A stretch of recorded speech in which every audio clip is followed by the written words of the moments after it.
के न्योते पर पहुंचे बातचीत करने। नॉर्थ वेस्ट फ्रंटियर सरकार के साथ आमने सामने बैठकर बात की तालिबानियों ने और अपने आतंक के जोर पर तालिबानियों ने लगवा दी उस कानून पर मोहर जिसको लेकर घाटी में मचा हुआ था हंगामा। पाकिस्तान राष्ट्रपति आसिफ अली जरदारी की रजामंदी से स्वात घाटी समेत पूरे मलकन में लागू हो गया इस्लामिक कानून।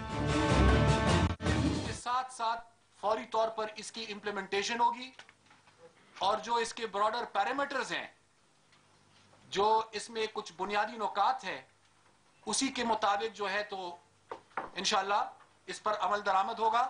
मैं उसकी तफसील में नहीं जाना चाहता, लेकिन सिर्फ इतना जरूर कहूंगा कि बेसिकली जैसे कि 1973 के कॉन्स्टिट्यूशन में बड़ा वाज़ेह है कि कोई भी ऐसा कानून, कोई भी ऐसी शिक नहीं होगी जो इस्लाम और कुरान और हदीस के बरक्स हो। तालिबान ने इससे पहले भी स्वात घाटी के सरकारी कानून की जगह शरीयत के बताए कानून पर काम करने का फरमान जारी किया था और अब खुद सरकार ने लगा दी है शरीयत पर अपनी मोहर। अब तालिबान के राज में कोई लड़की नहीं जा पाएगी स्कूल या मदरसा। महिलाओं को पहनना होगा बुर्का और कैद में रहना होगा घर की चारदीवारी में। गीत संगीत पर भी रहेगी तालिबान की पाबंदी। जाहिर है तालिबान की इन शर्तों को कबूल करने के अलावा पाकिस्तान सरकार के पास कोई चारा भी नहीं बचा था। स्वात घाटी में शांति का सौदा हुआ तालिबान की शर्तों पर। लिहाजा तमाम तर law enforcing agencies proactive mode में नहीं होगी बल्कि रीएक्टिव मोड में होगी। अगर दूसरी तरफ से किसी किस्म की कोई कार्रवाई की गई तो उसके जवाब में कार्रवाई होगी, वरना किसी किस्म की कार्रवाई नहीं होगी, ताकि अमन की बहाली के हवाले से हमारी जो कोशिश है वो मुश्तरका हो। हालांकि ये जग जाहिर है कि तालिबान लोगों को चैन से नहीं रहने देगा, लेकिन सरकार उसके आगे बेबस है। दुनिया को दिखाने के लिए सरकार ने तालिबान और उनके समर्थकों से अमन बहाली की अपील भी जारी कर दी है। मालाकंड डिवीजन में इंशाअल्लाह ताला अदालती निज़ाम शरीयत मोहम्मदी लगेगा तो उसी वक्त इंशाअल्लाह ताला हमारा उम्मीद है कि अमन आएगा। पाकिस्तान में तालिबान का खौफ किस कदर बढ़ चुका है उसका अंदाजा सरकार के इस फैसले से ही मिल जाता है। तालिबान पर शिकंजा कसने के बजाय सरकार आम लोगों को उसके रहमो करम के हवाले कर रही है। उसकी मर्जी से बदल गया है देश के एक हिस्से का कानून। Bureau report, news 24। अफगानिस्तान में अमेरिका के हाथ पस्त हो चुके तालिबान ने फिर से खुद को खड़ा कर लिया है। तब पाकिस्तान ने चोरी छिपे अपने सरहदी इलाकों में तालिबानी लड़ाकों को शरण दी थी, लेकिन इन्हीं इलाकों में तालिबानी न सिर्फ पाकिस्तानी हुकूमत को चुनौती दे रहे हैं बल्कि अपनी हुकूमत भी चला रहे हैं। कॉलेज के इंजीनियर के गर्दन पर तनी हुई तालिबान की तलवार पाकिस्तान के स्वात घाटी इलाके की है हकीकत। ये वीडियो दिखा रहा है कि किस कदर उत्तर पश्चिमी पाकिस्तान बन चुका है तालिबानिस्तान। पाकिस्तान के स्वात घाटी से लेकर फाटा तक पूरे उत्तर पश्चिमी इलाकों में चल रही है तालिबान की हुकूमत। अफगानिस्तान से सटे इन इलाकों में पाकिस्तान का कोई वजूद नहीं। नक्शे पर भले ही ये पाकिस्तान का इलाका हो, लेकिन यहाँ कायम हो चुका है तालिबान का राज।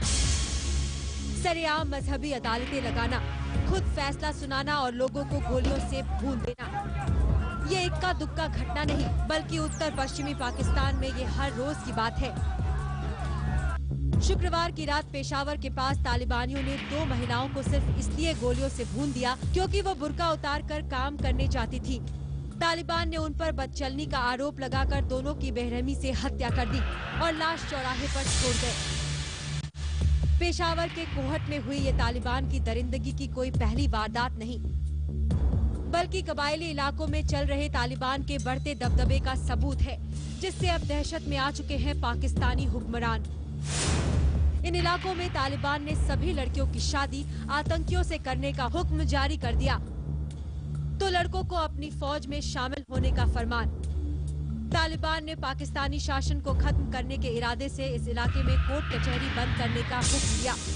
तालिबान ने इलाके के स्कूलों को या तो तबाह कर दिया या फिर बंद करवा दिया ताकि मासूम बच्चे बन जाएं तालिबान के फौजी। दहशत का आलम यह है कि तालिबान की डर से स्वात घाटी से हजारों लोग घर बार छोड़कर पाकिस्तान के अलग अलग इलाकों में भाग रहे हैं। लेकिन तालिबान के कदम यही नहीं रुक रहे हैं। तालिबान के निशाने पर है इस्लामाबाद। वो पाकिस्तान की राजधानी को बनाना चाहता है दहशतगर्दों की राजधानी। तालिबान ने सियासी नेताओं को दे दी है चेतावनी कि या तो वे दे तालिबान का साथ या फिर मुल्क छोड़ने के लिए हो जाएं तैयार। ये चेतावनी उस तालिबान ने दी है जो कभी आईएसआई की बी टीम कही जाती थी।